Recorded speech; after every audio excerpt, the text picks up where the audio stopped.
Last lesson जो हमारा था वो क्या था, डिस्क्रिप्टिव स्टैटिस्टिक्स के ऊपर था हमारा, है ना। आज हम लोग थोड़ा सा देखेंगे डिस्ट्रीब्यूशन, डेटा का डिस्ट्रीब्यूशन ऑफ द डेटा। ठीक है, अब डेटा का डिस्ट्रीब्यूशन एक्सेल में किस तरह से सेट करना है, चेक करना, हमको ये देखना है। तो मेरे पास ये एक डेटा सेट है, सेल्स डेटा है 10,000 रिकॉर्ड्स का। मुझको इसमें ये फाइंड करना है कि ये अमाउंट का डिस्ट्रीब्यूशन कैसे किया हुआ है, मतलब अंदाज लगाना है कि इसका पैटर्न क्या है। ठीक है, तो मैंने पहले इसको कंट्रोल ए किया और कंट्रोल टी करके टेबल में कन्वर्ट कर लिया। ठीक हो गया। अब मुझको इसके ऊपर क्या फाइंड आउट करना है कि ये जो अमाउंट का डेटा है, इसका डिस्ट्रीब्यूशन मतलब रेंज क्या है, लोअर रेंज में ज़्यादा प्रोडक्ट्स है, मिडिल रेंज में ज़्यादा प्रोडक्ट है, या हायर रेंज में ज़्यादा प्रोडक्ट्स है। तो हम क्या करेंगे, यहाँ पे कुछ कैलकुलेशंस करेंगे। सबसे पहले देखो, डिस्ट्रीब्यूशन का मतलब मैं क्या बोल रहा हूँ कि मुझको एक ट्रेंड पता करना है कि किस रेंज में ज़्यादा प्रोडक्ट्स का से अमाउंट है। जैसे क्या, सपोज अगर ऐसा आया पैटर्न, यहाँ पे अमाउंट समझ लो 0 है, यहाँ पे 1000 है, ठीक है, यहाँ 2000 है, और ऐसे करते करते सपोज 25,000 है। समझ आ रहा है। तो अगर ऐसा ट्रेंड आया तो मुझको ये समझ आएगा, ठीक है, लोअर रेंज में कुछ प्रोडक्ट्स है, हायर रेंज में कुछ प्रोडक्ट्स है, और मिडल रेंज में बहुत कम प्रोडक्ट्स है। ठीक है, तो ऐसे मुझको ट्रेंड पता करना है कि किस ट्रेंड में हमारा डेटा डिस्ट्रीब्यूट किया हुआ है, अमाउंट्स का डेटा। आप चाहो तो क्वांटिटी को भी कर सकते हो, प्राइस को भी कर सकते हो। अब ये कितने 1000 के करीब रिकॉर्ड्स। तो सबसे पहले क्या करेंगे, अगर आपको डिस्ट्रीब्यूशन पता करना है तो बहुत सारे तरीके हैं। पहला जो मेथड है, हम क्या करेंगे, यहाँ पे पहले इसका मिनिमम फाइंड कर लेते हैं। इसका मिन क्या है, तो मिन हमने फाइंड कर लिया, मिन ऑफ दिस रेंज, ये आ गया मेरे पास मिनिमम। ठीक है, दूसरा क्या फाइंड कर लिया मैंने, मैक्सिमम फाइंड कर लिया, हाईएस्ट ऑफ दिस रेंज। इससे मुझको क्या अंदाज लग गया कि ठीक है, लोअर वैल्यू जो प्राइस की है एज लो एज 251 है अमाउंट, और हाईएस्ट प्राइस क्या है 2,49,590। अब मैं सेव करते हुए क्या करता हूँ कि ठीक है, मुझको एक अंदाज लग गया कि मेरे पास जो एक्स एक्सिस आने वाला है, एक्स एक्सिस आने वाला है कितने से, 251 मिनिमम वैल्यू है, और हाईएस्ट वैल्यू 2,49,590। सही है ना, इस तरह से। तो मैं और सेव करते हुए क्या करता हूँ, 251 से ना शुरू करते हुए मैं जो रेंज स्टार्ट कर लूँगा, कहाँ से कर लूँगा, 0 से कर लूँगा। ठीक है, और हायर क्या ले लूँगा, 249,590, मतलब अप्रॉक्सीमेटली 250 पे चला जाऊँगा, 2,50,000 पे चला। समझ में आया क्या। तो ये मैंने एक अज्यूम कर लिया। तो मेरे पास जो डेटा का सेट हो गया, तो मैंने क्या कर दिया, स्टार्ट किया 0 से, ठीक है, और एंड करूँगा मैं कितना, 2,50,000 तक। तो हम ऐसा कर सकते क्या कि 0 के बाद एक बिन बनाते हैं। बिन मतलब आप समझ लीजिए इंटरवल, डेटा के इंटरवल्स। मतलब क्या, 0 से लेकर 10,000 के बीच में कितने प्रोडक्ट्स आ रहे हैं, 10,000 से लेकर 20,000 तक कितने प्रोडक्ट्स आ रहे हैं, 20,000 से 30,000 तक कितने प्रोडक्ट्स आ रहे हैं। समझ आ रहे हैं। तो ऐसे आप क्या कर रहे हैं, ग्रुप्स बना रहे हैं, जिनको बोला जाता है डेटा एनालिसिस में वर्ड बिन्स। समझ आ रहा है। तो हम बिन्स स्टार्ट कर रहे हैं कहाँ से, 0 से, और हाईएस्ट जाएंगे 2,50,000 तक। तो 0 से बाद नेक्स्ट वाला जो बिन है, तो मैंने क्या कर दिया, बिन इंटरवल इसको सेट कर दिया मैंने 10,000 का। ठीक है, तो मैंने क्या किया, पहला 0 अज्यूम कर लिया, तो नेक्स्ट क्या होगा, 0 प्लस ये बिन ले लिया इंटरवल, राइट, और इसको मैं फ्रीज कर लेता हूँ F4 करके। ठीक हो गया। अब एंटर देंगे और इसको नीचे ड्रैग करते जाएंगे आप, तो आपको ये वैल्यूज मिलते चल रहे। देखो 2,30,000 हो गया, 250 तक आ गए। ठीक है, तो मेरे पास अब क्या हो गया, अप्रॉक्सीमेटली कितने इंटरवल्स हो गए ये, अगर आप काउंट करेंगे तो इन सब का काउंट आपको मिलेगा, कितने हो गए, 26। ठीक है, 0 से स्टार्ट किया ना, इसलिए क्या हो गया, 26 हो गया। समझ में आया क्या आपको ये। ठीक है, अब हम यहाँ क्या करते हैं, यहाँ पर एक लेबल सेट करते हैं। तो यहाँ लेबल में क्या बोलता हूँ कि वो सारे प्रोडक्ट्स जिनकी प्राइस 0 या उससे कम है वो यहाँ पे आएंगे। फिर वो सारे प्रोडक्ट्स जिनकी प्राइस 0 से लेकर इसके बीच में 10,000 तक, वो सारे प्रोडक्ट्स जिनकी प्राइस 10,001 से लेकर 20,000 तक है वो यहाँ तक आएगी। वो सारे प्रोडक्ट्स जिनकी प्राइस 20,001 से लेकर 30,000 है वो इधर आएंगे। समझ में आएगा? वो सारे प्रोडक्ट्स जिनकी प्राइस 30,001 से लेकर 40,000 है वो यहाँ तक आएंगे। आपको क्लियर हुआ कि नहीं? समझ आ रहा नहीं? अब मैं इसको अगर करने की कोशिश करूँ, यहाँ फ्लैश फिल लेता है क्या, चेक कर लेता है। हो गया फ्लैश फिल बराबर, समझा क्या आपको? यहाँ लेकिन उसने क्या किया, पहला वाला यही ले लिया, 30,000 ही ले लिया, आगे की रेंज चेंज किया उसने, है ना, लेकिन ये वाली रेंज नहीं चेंज की। एक बार वापस चेक करते हैं। मैंने लगाया फ्लैश फिल, ये चेंज नहीं कर रहा है। चलो लिख लेते हैं मैनुअल, सोच रहा था हो जाता तो अच्छा था। तो ये नहीं भी लिखे चलेगा, लेकिन समझने के लिए बेटर है। एक मिनट, पैटर्न अगर देखे तो क्या होता है।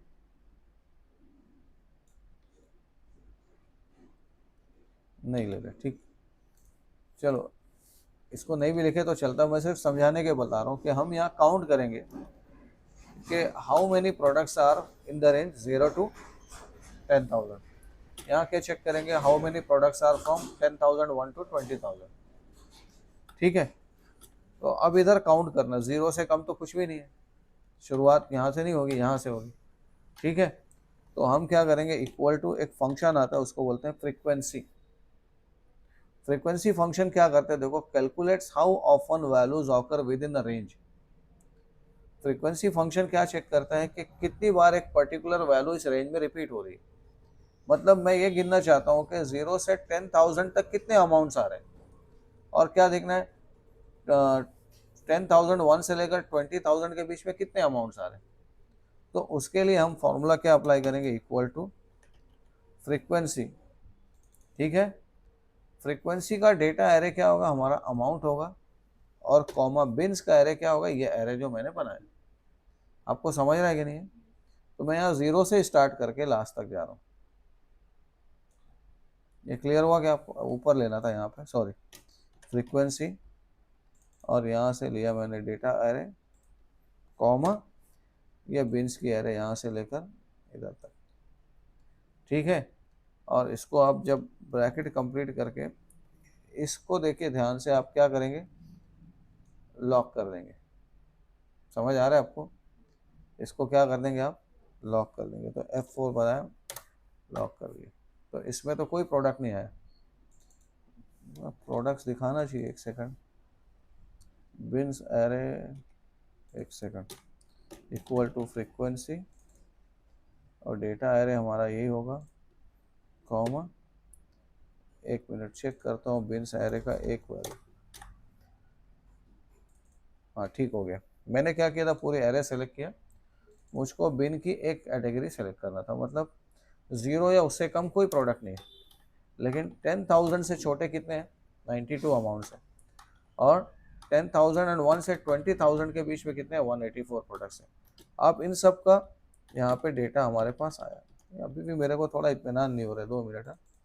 यहाँ सही है, यहाँ भी सही है, ये थोड़ा गलत हो गया, ये क्यूमुलेटिव सम दिखा रहा है। एक मिनट, हाँ, यहाँ पर जो है ना, इन सब का एडिशन दिखा रहा है एक्चुअल में। आप समझ रहे हैं मैं क्या बोल रहा हूँ? इन सब का एडिशन दिखा रहा है। एक सेकंड, 0 ये ठीक है, 92 ये ठीक है, इसको ऐसा कर लेते हैं, 184 माइनस 92,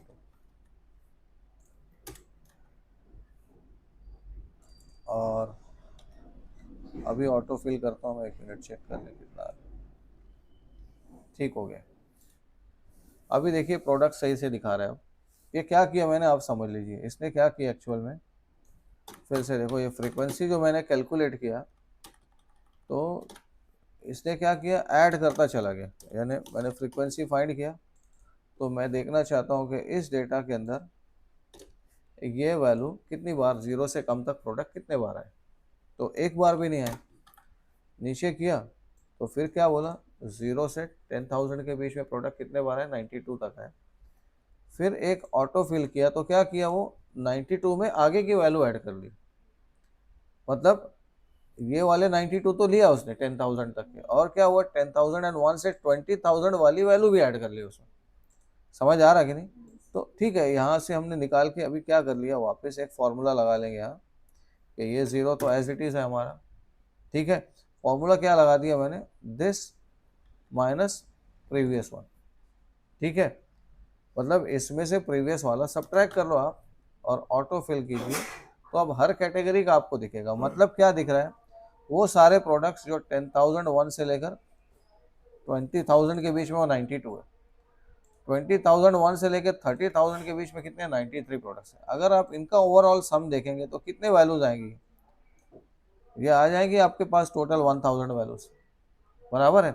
यानी ये डिस्ट्रीब्यूशन दिखा रहा है आपको कि कौन सी मतलब रेंज में प्रोडक्ट कितनी बार आए वो। अब हम इसको क्या करने वाले हैं, हम इसका प्लॉट करने वाले हैं ग्राफ। ठीक है, तो ये ग्राफ कैसे प्लॉट होगा, देखो सिलेक्ट कर लिया मैं, इंसर्ट में जाता हूँ और यहाँ जाकर मैंने कॉलम चार्ट ले लिया, दिखाई दिया आपको। अब ये कॉलम चार्ट क्या दिखा रहा, ध्यान से देखिए, ये कॉलम चार्ट देखिए,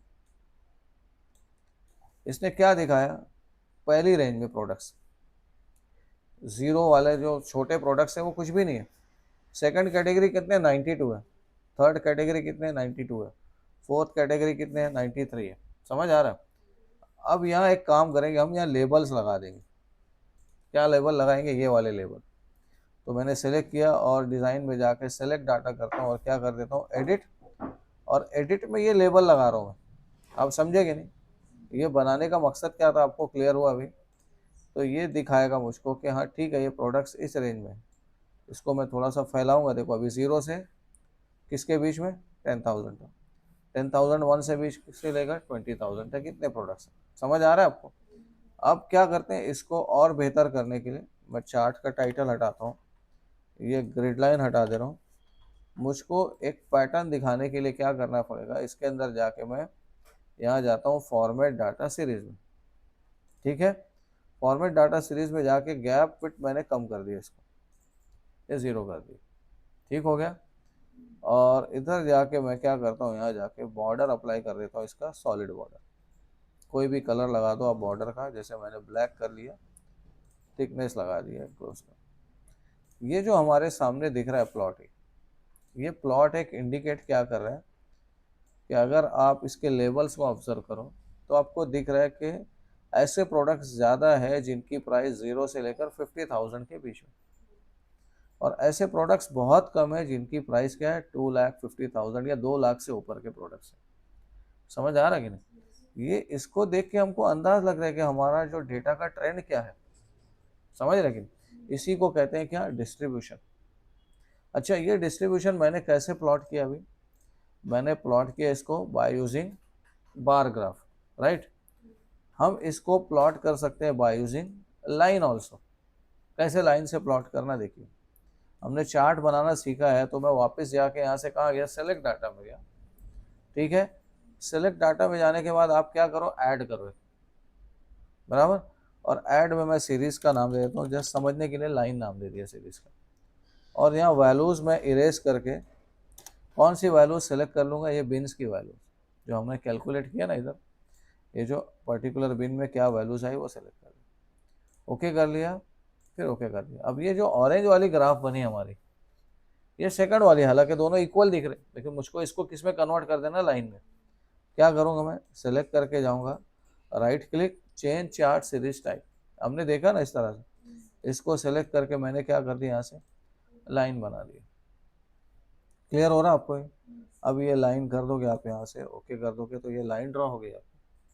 ठीक है, लाइन पे क्लिक करो और इसको क्या कर दो आप, फॉर्मेट डाटा सीरीज करके इसको आप अच्छे से फॉर्मेट कर लो। जैसे मैं इसका थिकनेस कर देता हूँ थोड़ा सा 3 पॉइंट, कलर कर देता हूँ मैं सपोज ब्लैक कर लेता हूँ, और यहाँ से क्या कर देते हैं, इसको स्मूथ लाइन लगा देते हैं।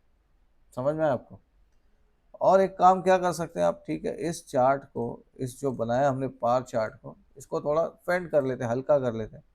फॉर्मेट डाटा सीरीज में गया मैं, और ये जो जाके मैंने नो लाइन कर दिया, और इसको फिल लगा देते हैं आप, सॉलिड फिल करके कोई कलर लगा दो, और इसको थोड़ी ट्रांसपेरेंसी भी दे दो, थोड़ा हल्का सा हो जाए, और क्लोज कर दो। ठीक है, वो समझा कि नहीं? तो ये एक ट्रेंड दिखता है हमको कि ठीक है, बहुत ज़्यादा जो प्रोडक्ट्स है वो किस रेंज में, 0 to 50,000 के बीच में, और ऐसे जाते जाते प्रोडक्ट्स की रेंज कम होती जा रही है। क्लियर हो रहा क्या है? ये बनाया कैसे हमने, इसमें एक फंक्शन यूज़ किया हमने, कौन सा, फ्रीक्वेंसी। ठीक है, अब इसको बनाने का एक और तरीका, दूसरा तरीका, ये फर्स्ट मेथड हमने देखा।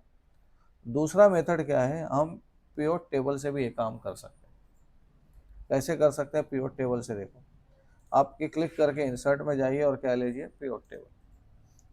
पिवट टेबल आप नई शीट में ले लो, न्यू वर्कशीट, हो गया। पिवट टेबल हमने सीखा ना थोड़ा, तो अभी मैं क्या कर लेता हूँ, यहाँ से उठा के, मुझको अमाउंट्स को ट्रैक बनाना है, राइट।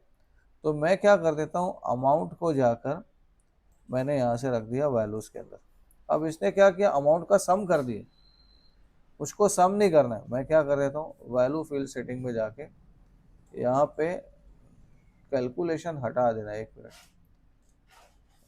नो कैलकुलेशंस, ओके कर दें। ओ सॉरी, 1 मिनट, इसको रोज में लाना है। ये आ गया अमाउंट, सॉरी, ये आ गया, देखो रोज के अंदर, ठीक हो गया। अमाउंट को मैंने कॉलम में लाया, एक्चुअल में तो क्या करेगा, एक्चुअल सम तो कर ही देगा क्योंकि न्यूमेरिक वैल्यू है ना।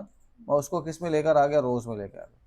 अब इसने यूनिक अमाउंट्स बता दिया, 251 अमाउंट, 330 अमाउंट, जितने अमाउंट्स है वो सारे आ गए, लेकिन मुझको उसको ऐसे बिन्स में कन्वर्ट करना है, जैसे यहाँ किया था मैंने।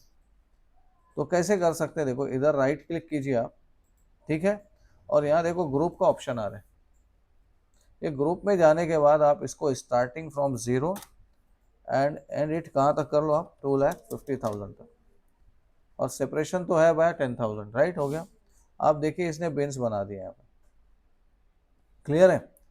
अब वापस से आप अमाउंट को इधर ड्रैग कर लो, ठीक है, क्या किया उसने, काउंट दिखा दिया उनका, हो गया वो। यानी इधर दो फंक्शंस लगाने की बजाय इससे आसान क्या हो गया, पिवट टेबल हो गया, ठीक हो गया। आप यहाँ जाके फिर वही चार्ट बना सकते हो, आप सर चले जाओ, आप एनालाइज में पिवट चार्ट, देखो वैसे ही चार्ट आपका बन जा रहा है इधर, क्लियर है ना। ये चार्ट आपका क्रिएट हो गया। आप इसको एरिया ज़्यादा दे दो, और जैसे आप प्लॉट करना चाहो इसको भी वैसे ही कर सकते हैं। फॉर्मेट डाटा सीरीज का ऑप्शन लेके आप गैप फिट कम कर, ठीक है। आप चाहो तो सीधा इसी को चेन चार्ट टाइप कर सकते हो, डिज़ाइन में जाइए और क्या कर लीजिए, चेन चार्ट टाइप, और इसकी जगह आप क्या अप्लाई कर दो, लाइन चार्ट बना दो इसको, ठीक है। मल्टीपल ट्रेंड दिखाने की बजाय एक ही लाइन से हो जाएगा काम। और उसके बाद आप क्या कर दो, यहाँ से जाके जो बेसिक फॉर्मेटिंग हमने देखी थी वो अप्लाई कर सकते। देखो यहाँ पे स्मूथ का ऑप्शन नहीं आ रहा है, नहीं दिख रहा है ना, एक मिनट चेक करते हैं, होना चाहिए, नहीं आ रहा है यहाँ पे स्मूथ का लाइन। खैर, तो समझा आपको ये इससे भी हमको ट्रेंड अंदाज लग जाता है कि प्रोडक्ट्स किस रेंज में है, जिनका अमाउंट किस रेंज में। ये दो तरीके हो गए, पहला by using frequency method, second by using pivot table. Third method है जो हमने देखा था डिस्क्रिप्टिव स्टैटिस्टिक्स का यूज़ करके डेटा एनालिसिस में, उस दिन ऐड किया था हमने।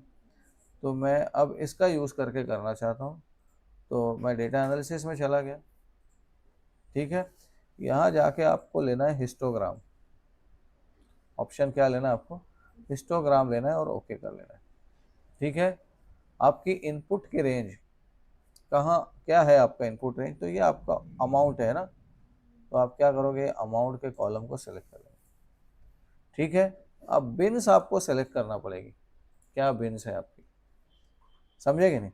तो बिन्स आपको सेलेक्ट करने के लिए ये ले लेते हैं हम लोग बिन्स, राइट हो गया। अब आउटपुट कहाँ चाहिए आपको, मैंने बोला न्यू वर्कशीट पे चाहिए, न्यू वर्कशीट पे चाहिए, ठीक हो गया। और यहाँ पे देखो चार्ट आउटपुट आप क्लिक कर दोगे, क्लियर हो रहा है, और ओके कर दीजिए। तो न्यू वर्कशीट पे एक चार्ट बना के दे दिया, और देखो उसने कैलकुलेशन भी कर दिया, समझ आ रहा है आपको। तो ये 3 तरीके से हम क्या कर सकते हैं, डेटा का डिस्ट्रीब्यूशन देख सकते हैं हम लोग, और वही सारी फॉर्मेटिंग इसके ऊपर भी अप्लाई हो जाएगी। क्लियर हुआ कि आपको कैसे करना है। फर्स्ट वाला तरीका जो है, आपको बिन्स को इंडिविजुअल कैलकुलेट करना है by using frequency function. Second वाले मेथड में आप किसका यूज़ कर लो, पिवट टेबल का यूज़ कर लो। थर्ड वाला, अब आप इसको थोड़ा एक लेवल आगे ले जा सकते हो। कैसे? मैं अब इसके ऊपर क्या करना चाहता हूँ, डेटा को बाय कैटेगरी सॉर्ट करके रखूँगा, बाय कैटेगरी ग्रुप करके रखेंगे। समझ में आ रहा है आपको? जैसे एक पिवट टेबल आप ऐसा बनाइए कि स्टेशनरी का डेटा हो सिर्फ, और उसी के अमाउंट्स का एनालिसिस करो। मैं देखो वो करके दिखा रहा हूँ। सेलेक्ट किया हमने, इंसर्ट में जाके पिवट टेबल लिया, मैंने न्यू वर्कशीट लेके ओके कर लिया। ओके, अब मैं चाहता क्या हूँ कि मुझको यहाँ पर अमाउंट्स दिखाना है, तो मैंने अमाउंट्स ले लिया यहाँ पे रोज में जाके। ये अब देखो उसने बाय डिफॉल्ट इंटेलिजेंस इतना है कि उसने उसको बिन्स में कन्वर्ट कर लिया। हो गया। अब मैंने क्या कर दिया, अमाउंट को वापस से इधर वैल्यूज में ट्रैक कर लिया, ये हो गया। अब यहाँ एक और चीज़ ऐड कर लेंगे हम लोग, क्या, कैटेगरी को फिल्टर करना। ठीक हो गया। अब अभी आपके पास जो कैटेगरी क्या है, इलेक्ट्रॉनिक्स कैटेगरी। फिर कौन सी कैटेगरी होगी, फैशन कैटेगरी होगी। समझे आप? ये होम अप्लायंसेस की कैटेगरी, ठीक है ना।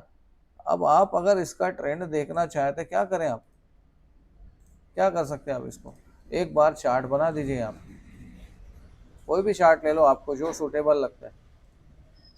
ठीक हो गया, ये चार्ट आपने ले लिया, आपको समझने में आसानी होगी कैसे। एक मिनट, मैंने हाइड ऑल फील्ड बटन्स कर दिया। ठीक हो गया। आप क्या कीजिए, यहाँ से जस्ट कैटेगरी चेंज कीजिए। ये क्या ट्रेंड बताएगा, इलेक्ट्रॉनिक्स के आइटम का ट्रेंड दिखाएगा। अब देखो ट्रेंड वैसे ही इलेक्ट्रॉनिक्स में भी, कि प्रोडक्ट्स हायर रेंज यानी लो वैल्यू वाले प्रोडक्ट्स ज़्यादा है, लो अमाउंट वाले। ठीक है, फैशन पे क्लिक किया आपने, तो फैशन में वैसे ही है, लो वैल्यू वाले प्रोडक्ट्स, लो अमाउंट वाले प्रोडक्ट्स ज़्यादा है।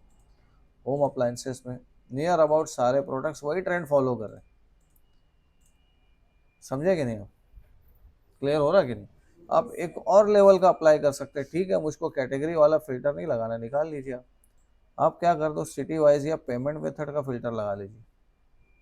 ठीक है, मतलब जो अमाउंट है किस पेमेंट मेथड से, कैश में ज़्यादा पेमेंट मेथड क्या आ रहा है, तो कैश में भी वैसे ही दिखा रहा है। मतलब जनरल ट्रेंड डेटा का ऐसे ही है कि ऑब्वियसली क्या हो रहा है, ज़्यादा प्रोडक्ट्स लोअर अमाउंट में, तो पेमेंट भी लोअर अमाउंट में ही ज़्यादा हो रहा है। समझ आ रहा है कि नहीं? अभी ये डेटा बड़ा मतलब स्मूथ है, इसलिए ज़्यादा आपको चेंजेस देखने को नहीं मिल रहे।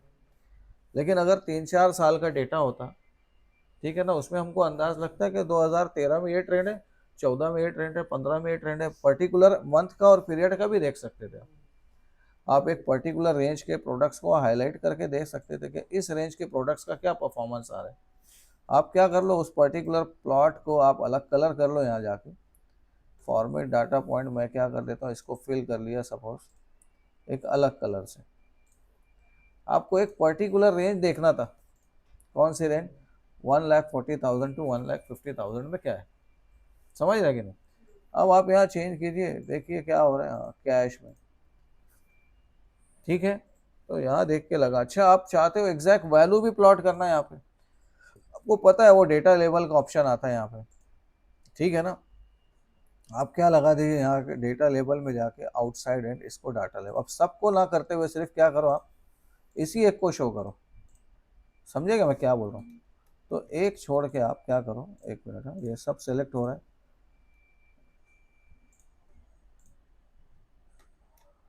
मैं ये एक को छोड़ देता हूँ, और क्या उल्टा हो जा रहा है। एक सेकंड, सेलेक्ट किया मैं, डिज़ाइन में गया, डाटा लेवल